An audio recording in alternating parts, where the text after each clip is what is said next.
प्रेमियों, जय सच्चिदानंद। संपूर्ण जगत की उत्पत्ति गुरु तत्व नामक सत्ता से होती है। सृष्टि के आरंभ में सभी गुरु तत्व से उत्पन्न होते हैं और जब सृष्टि का समापन होता है तो सभी गुरु तत्व में विलीन हो जाते हैं। इस प्रकार जो व्यक्ति अपने गुरुदेव भगवान को गुणों सहित जानता है वह वर्तमान में गोचर होते हुए भी सदैव अव्यक्त सत्ता में लीन रहता है। सद्गुरु और शिष्य जब अपने अपने रंग छोड़कर एक दूसरे में समा जाते हैं तब तीसरा रंग उत्पन्न होता है जिसे कहते हैं प्रेम का रंग। वास्तव में शिष्यत्व गुरु तत्व से कहीं अधिक कठिन है,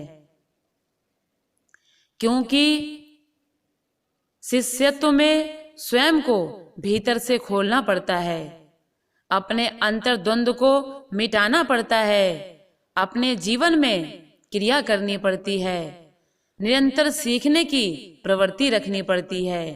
प्रेमियों, क्योंकि शिष्य बनकर ही ज्ञान प्राप्त किया जा सकता है। गुरु और शिष्य का आपसी संबंध आत्मिक संबंध होता है, जिनके सामने हम जीवन का हर अध्याय खोल सकते हैं। जब इस प्रकार की भावना बनती है शिष्य की तो हृदय से हृदय का संबंध बनता है और वही संबंध स्थायी संबंध कहलाता है। एक सेठ ने बाजार से 2 तोते खरीदे।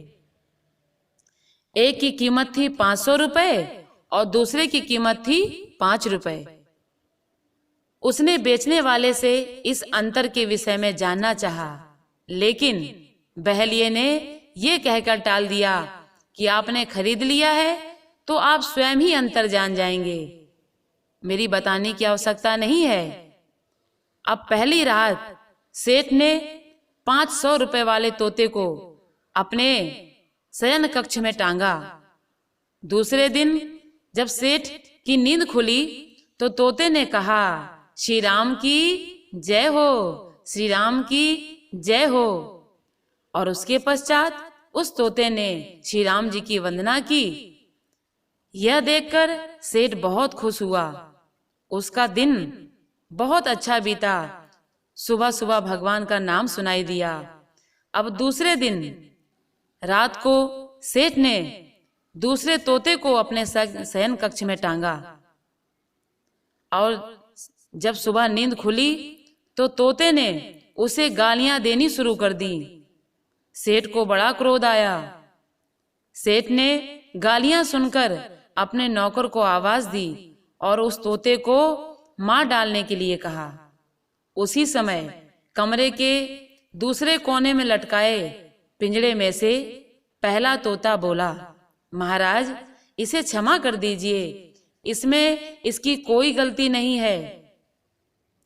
हम दोनों तो सगे भाई हैं, लेकिन अंतर इतना है कि मुझे एक संत ने पाला है और इसे एक आवारा आदमी ने पाला है। इसमें कोई कसूर नहीं है, ये तो सब संगति का असर है। यही प्रभाव है कि एक गुरुमुख व्यक्ति और निगृह व्यक्ति में क्या अंतर होता है। गुरुमुख व्यक्ति गुरु के प्रति आदर और गुरु भाइयों के प्रति स्नेह रखता है और निगृह व्यक्ति गुरु के प्रति शंका और गुरु भाइयों के प्रति नफरत रखता है। इसलिए प्रेमियों, हम हमेशा यही प्रार्थना करते हैं, कोशिश यही होती है कि हमें सत्य का संग मिले, हमें संत का संग मिले, जो संग करके हमारा जीवन निखर जाता है। जय सच्चिदानंद।